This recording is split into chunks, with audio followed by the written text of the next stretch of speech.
La parachá para el día de Shabbat de hoy la encontramos en Berechit o Génesis capítulo 37 hasta el capítulo 40, ¿sí?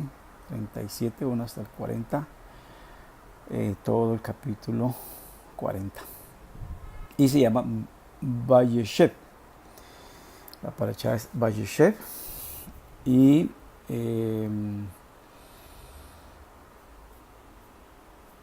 esta es la parachá número 9, si no estoy mal. Parachá número 9. Parachá número 9, Vayeshev. Y residió. Eso es lo que traduce la parachá Vayeshev. Residió, así como se llama la parachá. En esta parachá se introduce un personaje que estoy tratando en todos los mensajes del WhatsApp para las comunidades, y es Joseph, uno de los hijos de Jacob, ¿no? Entonces en esta parachá encontramos la famosa historia de Joseph, de cómo fue vendido por sus hermanos celosos y enviado a Misraim o a Egipto. Y como resultado de esto, el pueblo judío terminó pasando cientos de años allí en Egipto en una brutal esclavitud.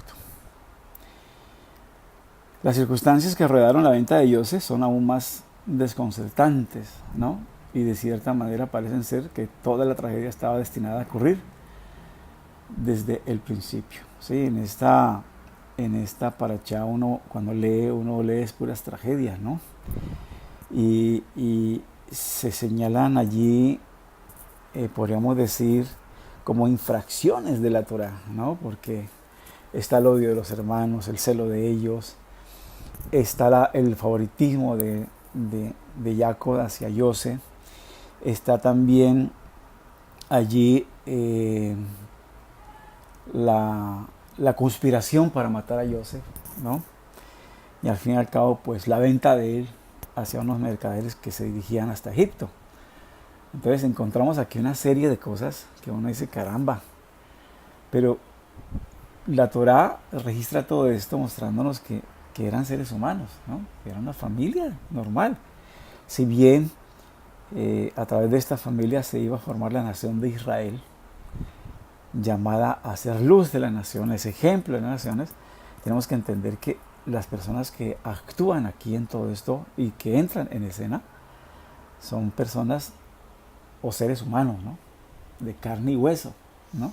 Que piensan, que sienten, como hoy día sentimos nosotros, pensamos nosotros, ¿no? Entonces, por eso aquí se ve una serie de circunstancias un poco como contrarias a lo que uno desearía esperar de una familia escogida por Dios, ¿sí? Que va a ser posteriormente una nación con una responsabilidad grande de no solamente contener al Eterno, sino también de expresarlo a través de sus leyes, a través de sus mandatos, a través de sus misbot que están allí contemplados en la Torah. Y haciendo aquí más o menos como un recuento, ¿sí? Lo primero que encontramos es a Jacob,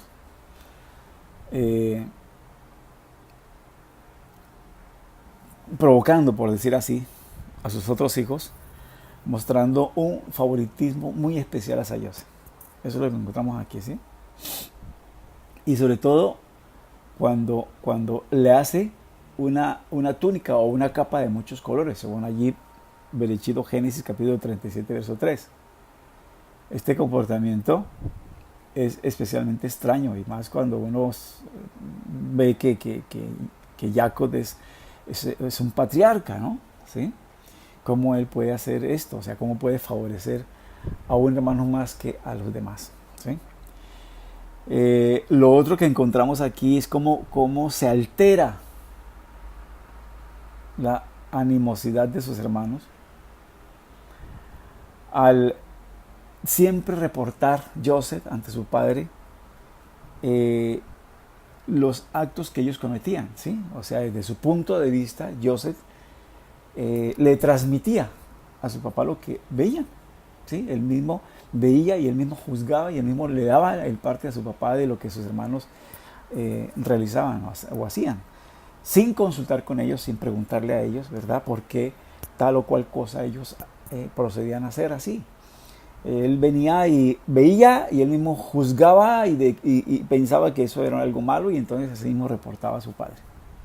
Entonces esto hizo que los ánimos de sus hermanos se alteraran y estuvieran en contra de él, porque eran al parecer reportes negativos.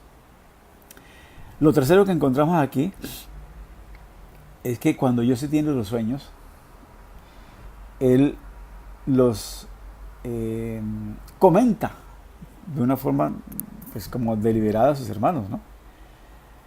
Y obviamente esto provoca aún mucho más el odio de sus hermanos hacia él, ¿sí? Pareciera que él lo hiciera aquí de una forma inocente, ¿no? Un muchacho de 17 años, inocente, comentando sus sueños, pero con esto obviamente alimenta más el odio a sus hermanos, ¿sí? Eso es lo que encontramos más o menos aquí, en todo este escenario, ¿no? que nos muestra la paracha. Y como cuarta cosa, encontramos aquí que él vuelve a tener un sueño similar.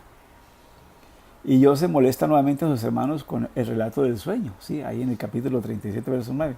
Dios relata el sueño a su padre en frente de sus hermanos, como dice allí Génesis 37, 10. Y ahora ellos están completamente enfadados. O sea, es un sueño como repetitivo, pero ahora involucra a su padre, a su madre y a todos sus hermanos. En el primero eran sus hermanos con él, y en el segundo a su padre y a su madre. Obviamente su madre estaba muerta, pero allí entendemos que es la que lo adopta. Entonces es la sierva de Rachel la que adopta a José y lo cuida, ¿no? Por ser el tan tierno, que es Bilha, ¿no? Esto enfada obviamente más a los hermanos, ¿sí? Y obviamente su papá también queda como consternado y le dice, ¿cómo así? O sea que tu mamá y yo vamos a venir y tus hermanos vamos a venir ante ti y nos vamos a postrar delante de ti. Entonces estos sueños hacen que los hermanos pues le cojan más odio, ¿verdad? Más rencor a él. Y una quinta parte,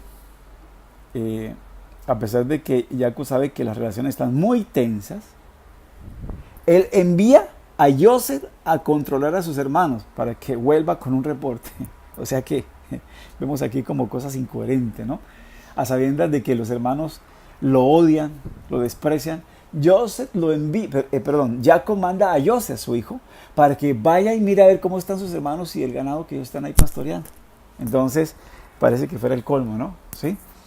Y a pesar del evidente peligro, dice aquí, Joseph acepta y va solo. Dice allí el capítulo 37, verso 13. Va solo allá, pues, a ver cómo están los hermanos, para, obviamente, darle el reporte a su padre, ¿no? Es entonces allí cuando los hermanos de Joseph lo conspiran contra él para matarlo, lo tiran a un pozo y posteriormente lo venden como esclavo. Eso es lo que encontramos nosotros aquí en escena. Cosas que uno dice, bueno, pero ¿cómo esto se pudo haber evitado? ¿Por qué se dieron todos estos eventos? Todas estas, podríamos decir, transgresiones, porque cuando nosotros vamos a la Parashá Kedoshim, ¿sí? La Parashá Kedoshim nos habla de allá algunos misbot lotase, ¿sí? Que es unas misbot negativas de no hacer, ¿sí?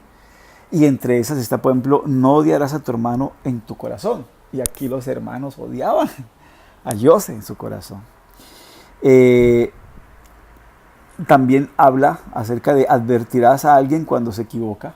Entonces, si aquí José veía que sus hermanos estaban haciendo algo y que no estaba bien, ¿por qué no fue y les advirtió? ¿O por qué no preguntó a ver por qué ellos hacían tal o cual cosa? ¿Sí? Cosa que él no hizo, sino que fue inmediatamente y reportó a su padre lo que veía en sus ojos. Eso era todo. Eh, Otra cosa que vemos aquí es no pensar, eh, ah, no pensar para mal, sino pensar para mal. Y aquí ellos pensaron hacer mal, ¿sí? Los hermanos pensaron hacerle mal cuando conspiraron contra él para matarle. También dice aquí, no tomarás venganza de los hijos de tu pueblo. Tomaron venganza de José, ¿sí? Aquí se vengaron de todo lo que él había hecho y dicho a su padre acerca de sus hermanos. Entonces ellos tomaron venganza de él. Dice también aquí, amarás al prójimo como a ti mismo. No aplicaron esto, ¿sí? No cubrir la sangre. Y aquí pues ellos, acuérdense que el reporte que le dieron a su padre era que mirara esa túnica de quién era, estaba llena de sangre. Y entonces el padre lo dio por muerto, ¿no? Y no robar a una persona. Entonces aquí prácticamente ellos secuestraron y vendieron a Joseph a unos mercaderes egipcios. Entonces vemos aquí una serie de transgresiones y uno dice, caramba, pero ¿esto puede haber sido posible? Sí. Y detrás de esto podemos ver que Dios estaba actuando tras bambalinas. O sea, detrás de todos estos hechos negativos, podríamos decir, de la familia de Jacob, el Eterno estaba allí orquestando todo un plan. ¿Cuál era ese plan? ¿Cuál era ese plan? Vamos a ver entonces. ¿Sí? Vamos a ver qué puede ser todo esto. Entonces, por extraño que suene, esta serie de provocaciones parecieran ser un esfuerzo intencional de parte de José y de Jacob para incitar al odio, ¿no? ¿Sí? Pareciera, ¿no? ¿Cómo puede ser esto? ¿Sí? Pareciera que todo lo que José y Jacob hacen, todo esto, hace como lo hacen como intencionalmente, ¿no? Para alimentar el odio de estos hermanos hacia Joseph, ¿no? ¿Sí? Entonces, vamos a ver y vamos a retroceder un poco de años, más o menos aproximadamente como unos 100 años atrás. Vamos a ver qué pasa, qué ocurre. Vamos a ver, por ejemplo, Génesis 15, 7 al 8 allí. Dios le promete a Abraham que él y sus descendientes heredarán la tierra de Israel. ¿Sí? A lo que Abraham responde. Miren lo que Abraham responde. Dice, ¿cómo puedo saber que es verdad? O sea, ¿cómo es posible que un hombre de semejante envergadura, que es amigo de Dios, se ponga a preguntarle a Dios, ¿y cómo yo puedo saber que es verdad lo que tú estás diciendo? Interesante esto, ¿no? Sí, ¿cómo puedo saber yo que mis descendientes van a heredar esta tierra? ¿Ah? Entonces, parece que esta observación estuviera como fuera de línea. ¿Sí? Es como imaginar un padre prometiéndole a su hijo, te voy a llevar el domingo al estadio. Y el niño levanta la vista y le dice, ¿puedo realmente confiar en lo que dices? Más o menos es eso, ¿no? ¿Sí? El padre le promete al hijo, cuando un padre le promete a un hijo, se lo cumple, ¿cierto? Entonces es como si el hijo estuviera cuestionando las palabras del padre, ¿no? Aunque Abraham estaba en un nivel espiritual muy alto, después de todo, él estaba hablando con Dios. Su comentario de cómo puedo saber que es verdad puso de manifiesto que él había ido demasiado lejos en el sentido de poner a prueba a Dios. Una persona de la estatura de Abraham no debería haber sentido la necesidad de buscar seguridad extra por parte de Dios. ¿Sí? Por este motivo, antes del nacimiento de la nación judía, Dios decretó una experiencia que enraizaría en la genética espiritual de Abraham una mayor confianza en Dios. Vamos a ver qué sería esto. Entonces Dios le dice a Abraham, tus descendientes serán extranjeros en una tierra en donde serán esclavizados y oprimidos. Génesis 15, 14. El remedio era ser esclavizados en Egipto.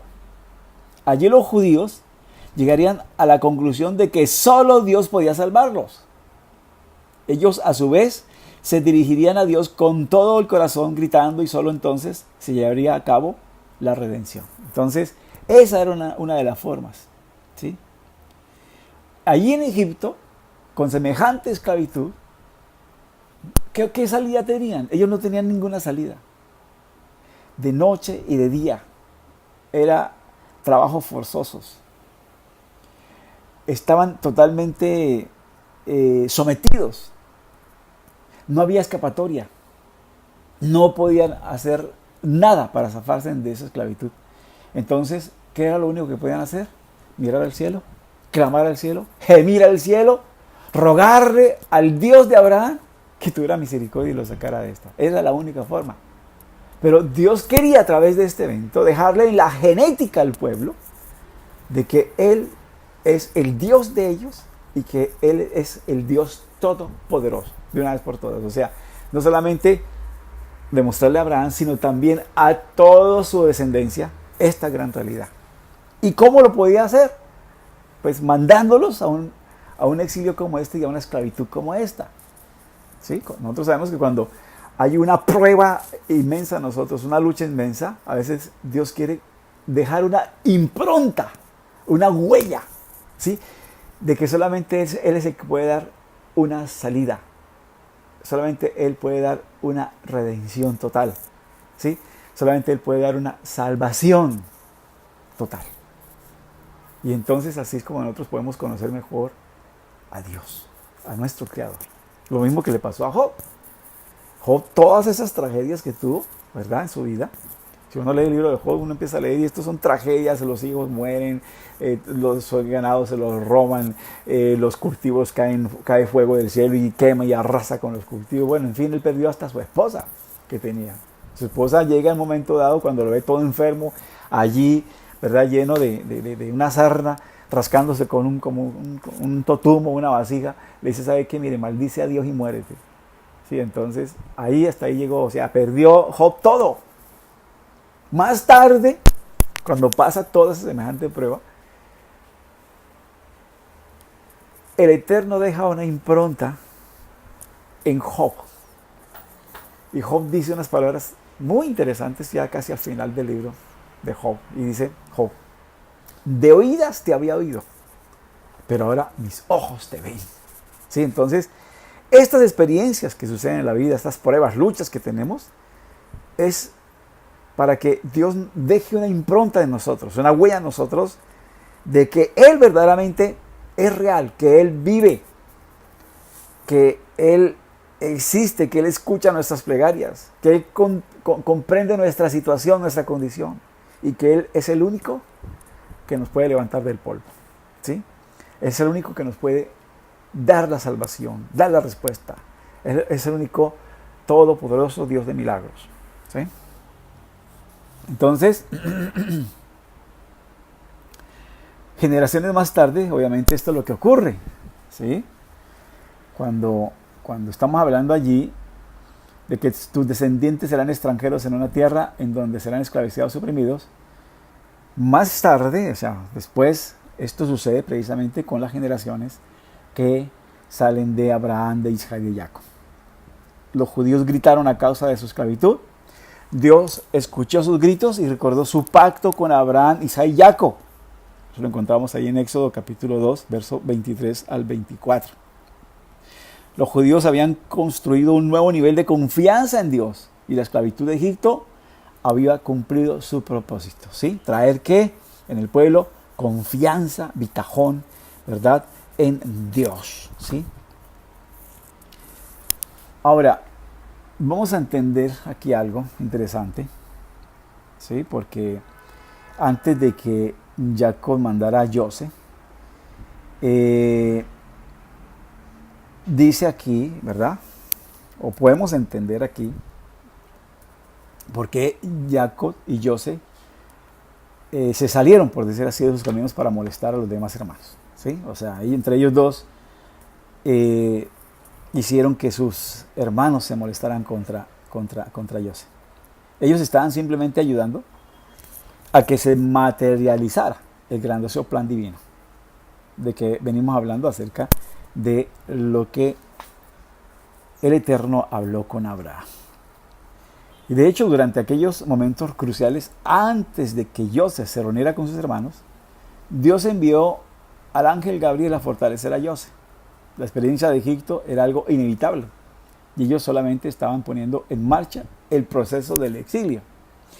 A esto se hace referencia en Génesis 37, 14, donde Jacob envía a José a supervisar a sus hermanos. Dice, desde las profundidades de Hebrón, así dice. En un nivel simple esto No tiene sentido. Porque, ¿cómo sabe alguien que ha visitado Israel, por ejemplo, ¿sí? Hebrón está situada en las colinas de Judea, en la parte norte, y no es un valle, ¿sí? Eso lo podemos ver ahí en Josué 14:12. Y hay una pregunta en el Talmud, eso por allá se encuentra en el Tratado de Sotá, en el capítulo 11, pregunta, ¿sí? Y responde de la siguiente manera. Cuando la Torá dice la profundidad de Hebrón, se refiere figurativamente al hecho de que Yosef ha sido enviado desde las profundidades del plan que involucra a nuestro patriarca Abraham, ¿verdad? Que está enterrado en Hebrón. Recordemos que ahí en Hebrón estaba la cueva de Macpela, que fue la que compró Abraham para enterrar a Sara.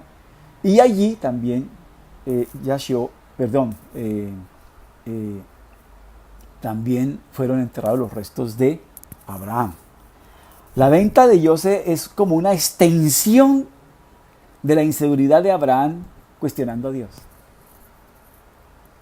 Entonces, cuando se dice aquí que él salió de las profundidades de Hebrón, ¿sí?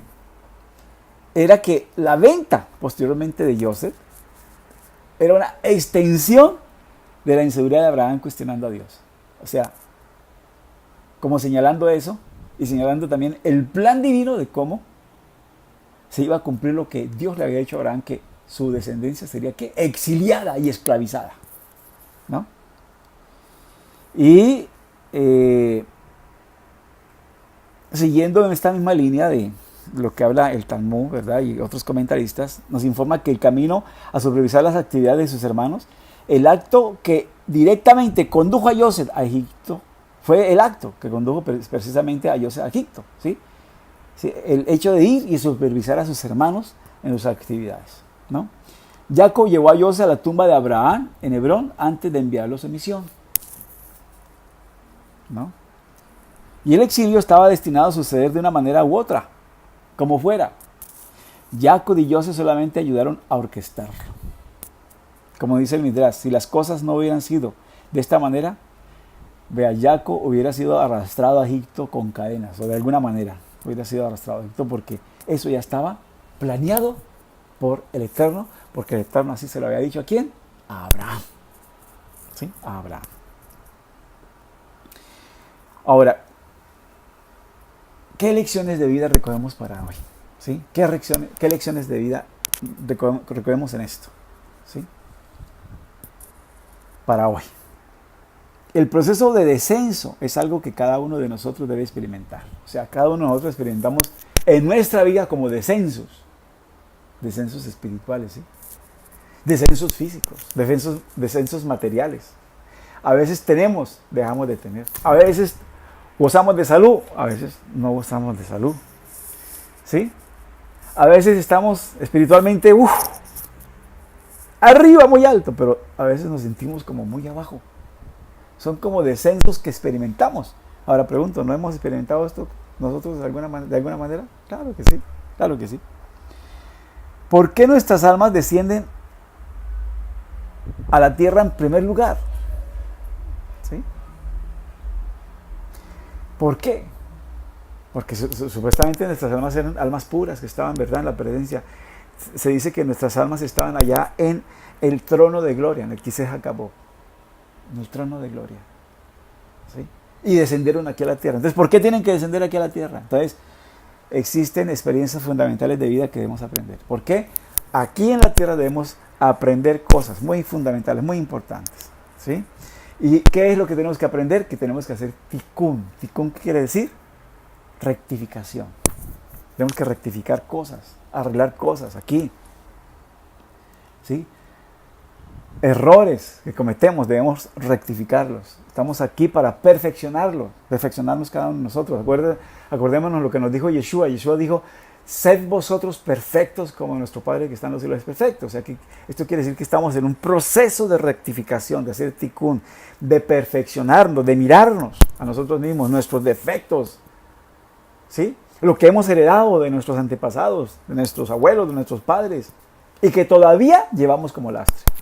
Entonces tenemos que mirarnos a nosotros mismos, ¿sí? Y hacer tikkun, corrección de eso. Entonces, esas experiencias y todos esos errores que tenemos, hay que rectificarlos y eso se llama tikkun. Tikkun es lo que tenemos nosotros que ir haciendo en esta vida, en este Olam Hazé, en este tiempo presente. ¿Sí? Corrección de todos esos errores que vinieron por el pecado original de Adán y Java, ¿sí? O Adán y Eva. Esto no significa que deberíamos salir de nuestros caminos para buscar dificultades, ¿no? ¿Sí? Pero sí ya existe un proceso que debemos experimentar, entonces es tonto tratar de evadirlo, ¿sí? Ya todo está planificado de parte del Eterno. Entonces habrá momentos en que estaremos muy arriba, ¿verdad? Espiritualmente, pero hay otros donde experimentaremos un descenso. Ya vimos allí que esos descensos pueden ser espirituales, puede haber un descenso material, una pérdida material, o puede ser también un descenso físico, como de pronto alguna enfermedad y algunas otras cosas. Pero todo esto es un proceso, todo esto es un proceso para que esa impronta de la presencia divina, ese bitajón en el Eterno, se haga una realidad en nosotros, ¿sí? Con demasiada frecuencia nos preocupamos, muchas veces con distracciones triviales, con la esperanza de escapar de la dolorosa confrontación con la realidad. Sí, aquí es importante que nos confrontemos. Cuando tengamos dificultades, nos confrontemos a nosotros mismos. ¿Por qué estas dificultades? ¿Por qué estas situaciones estoy pasando? ¿Por qué esta enfermedad? ¿Por qué este dolor? ¿Verdad? ¿Por qué esta prueba con los hijos, con la familia, con el esposo, con la esposa, etcétera? O sea, hay que enfrentar la realidad y no buscar escapismos, no buscar distracciones triviales por allí, no. Uno tiene que enfrentar y conocer, ¿verdad? Bien, el contexto, por qué se dio, qué es lo que tengo que aprender de esto, qué lección me quiere dar el Eterno acerca de esto, ¿sí? Entonces es importante conocer eso y confrontar la realidad. Y obviamente la realidad siempre nos alcanza, ¿no? O sea, por más de que tratemos de evadir todo eso, la realidad siempre nos alcanza eventualmente, ¿no? Ya que la dificultad es parte de nuestra razón de ser, ¿sí? Suena como un poquito, ¿no? Como un poquito raro, ¿no? Pero la dificultad es nuestra razón de ser. O sea, miren ustedes, vean la historia. Jacob pensaba que ya ahora sí iba a la tierra de Canaán y todo iba a ser, ¿no? O sea, todo iba a ser color de rosa, iba a ser bonito, cuando ¡pum!, sucede lo de Dina, ¿no? Y después, ¿qué pasa? Sucede lo de Yosef y así, o sea, tragedia tras tragedia. ¿Sí? Ahora, esto no quiere decir que nuestra vida sea toda llena de tragedias, no. Pero las dificultades son necesarias. Recordemos lo que dijo Rav Shaul. Rav Shaul dijo: es necesario que a través de muchas tribulaciones entremos en el Malchut HaShamayim, en el reino de los cielos. ¿Sí? Entonces,